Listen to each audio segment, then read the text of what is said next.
आप में से बहुत सारे साथियों के मन में बड़ा कन्फ्यूजन चल रहा है। जो हमारे पास क्वेरी और क्वेश्चन आ रहे हैं उनमें से बिंदुवार तरीके से इस वीडियो में हम लोग बात करेंगे कि उन प्रश्न क्या हैं और उनके मैं उत्तर आप लोगों को देता हूं। सबसे पहले बहुत सारे साथियों का जो हमारे व्हाट्सएप और हमारी टीम के पास क्वेश्चन आया है वो ये कि किस तरीके से मैनेज करें अदर स्टेट के एग्ज़ाम और अभी हाल ही में अब जो Uttar Pradesh upcoming judicial exam के नोटिफिकेशन आने वाले हैं, जिसमें उत्तर प्रदेश पीसीएसजे और यूपी एपीओ यानी उत्तर प्रदेश एपीओ की वैकेंसी आने वाली है। क्योंकि इसी के पहले राजस्थान एपीओ और राजस्थान जुडिशरी आप लोगों के सामने है ही। राजस्थान एपीओ का नोटिफिकेशन आप लोगों ने फॉर्म फिल कर दिए होंगे।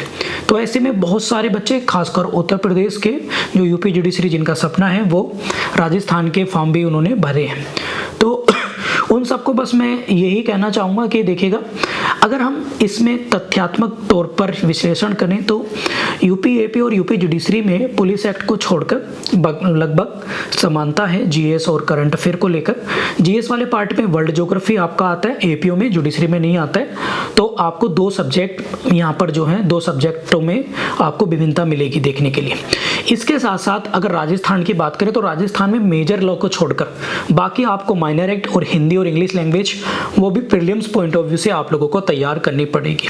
तो यहाँ पर कंक्लूजन ये है कि आप राजस्थान अगर आप पेपर देने जाते हैं या दे रहे हैं तो आपको आपकी कमांड लैंग्वेज पेपर में भी होनी जरूरी है, क्योंकि वही डिसाइड करेगी कि सिलेक्शन आप प्री क्वालिफाइंग करेंगे नहीं करेंगे। और उसके साथ साथ वहाँ के माइनर एक्ट, जो आप लोगों के माइनर एक्ट आ रहे हैं जिसमें 2 लोकल एक्ट भी हैं, तो ये आप लोगों को पढ़ना होगा।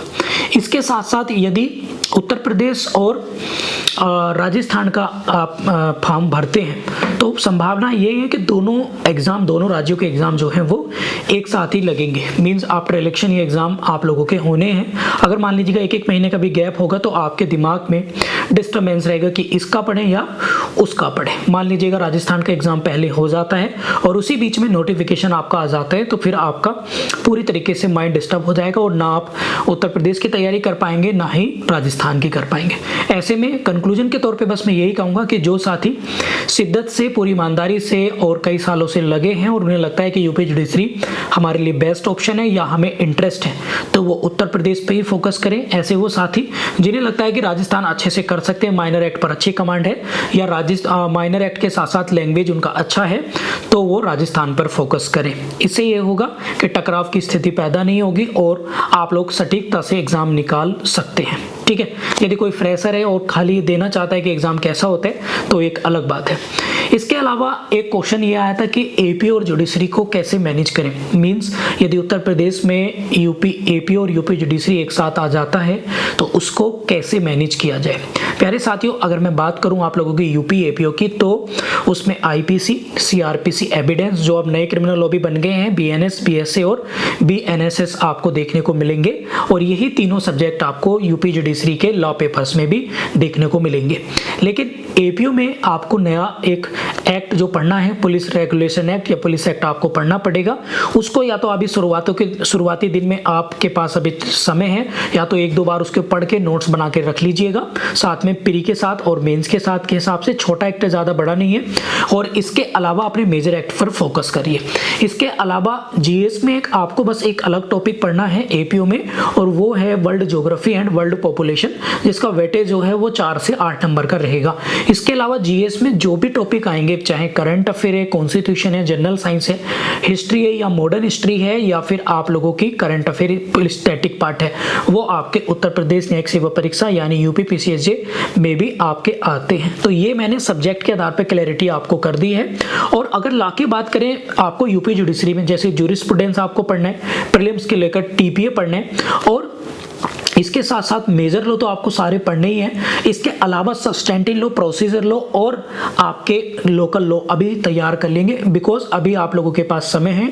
तो लोकल लॉ के लिए आप अभी से नोट्स बना के तैयार करके रख लेंगे, तो बाद में बस आप लोगों को रिवीजन करने में आप लोगों को आसानी होगी। और बाद में अगर आप पिछले 2 एग्जाम को तुलनात्मक तौर पर देखेंगे तो प्रारंभिक परीक्षा के बाद उत्तर प्रदेश लोक सेवा आयोग ने समय नहीं दिया है। तो ऐसे में मैं सभी उत्तर प्रदेश न्यायिक सेवा परीक्षा देने वाले सभी साथियों से कहना चाहूँगा कि अभी उन सब्जेक्टों पर ज़्यादा फोकस करें जो मेंस में जिनका वेटेज ज़्यादा है और मेंस में अच्छा स्कोर करते हैं। और इसी के लिए, क्योंकि जैसे लैंग्वेज है तो यूपी में प्री में तो नहीं आएगा, लेकिन आप लैंग्वेज को तैयार करके अभी रख सकते हैं। मैं ये नहीं कह रहा कि रोज पढ़िए, पर अल्टरनेट डे पर या तीसरे दिन या वीकेंड पर उनको जरूर पढ़िएगा। लोकल एक्ट अभी तैयार कर लीजिएगा और साथ के साथ कुछ माइनर एक्ट्स भी आप तैयार कर लीजिएगा, क्योंकि बाद में आप लोगों के पास समय नहीं होगा। यदि आप लोगों के कोई और क्वेश्चंस हैं, कोई क्वेरी है, तो आप इस वीडियो के कमेंट बॉक्स में रख सकते हैं, मुझे बता सकते हैं किन किन टॉपिक्स पे आप लोगों को वीडियो चाहिए। और मैं आप सभी से कहना चाहूँगा कि अब हिम्मत मत हारिए, नोटिफिकेशन आपका आने वाला है और इसके तैयारी में आप पूरे तन मन से लग जाइएगा, पूरी इच्छा शक्ति, पूरी विल पावर के साथ, क्योंकि ये समय आप लोगों का दोबारा नहीं आएगा। हो सकता है घर की परिस्थितियाँ, आपकी इकोनॉमिकल कंडीशन, आपकी सोशल प्रॉब्लम या घर में कलेश या बहुत सारी प्रॉब्लम ऐसी हों जो आपके पढ़ाई के अनुरूप ना हो, तो ऐसे में आप लोग अवॉइड करिए ऐसी चीज़ें। हो सकता है बहुत सारी ऐसी घटनाएं या कुछ क्रियाएं आपके जीवन में चल रही होंगी जो आपके पढ़ाई में बाधा डाल रही होंगी। तो बस ये समझिए कि एक एग्ज़ाम हम जुडिशरी का दे रहे हैं और एक एग्ज़ाम हम अपनी लाइफ का दे रहे हैं। तो इस एग्ज़ाम में आपको अपने संयम के साथ, पूरे डेडिकेशन के साथ आपको पढ़ाई करनी है, जिसमें आप डायरेक्ट रिवीजन करने की आदत जरूर डालिएगा, साथ में MCQ प्रैक्टिस करने की। मिलता हूँ फिर किसी नए लेक्चर में। उम्मीद करता हूँ कि जो बातें मैंने आपको बताई हैं समझ में आ गई होंगी। यदि आपका कोई क्वेश्चन है तो आप कमेंट बॉक्स में रख सकते हैं। धन्यवाद।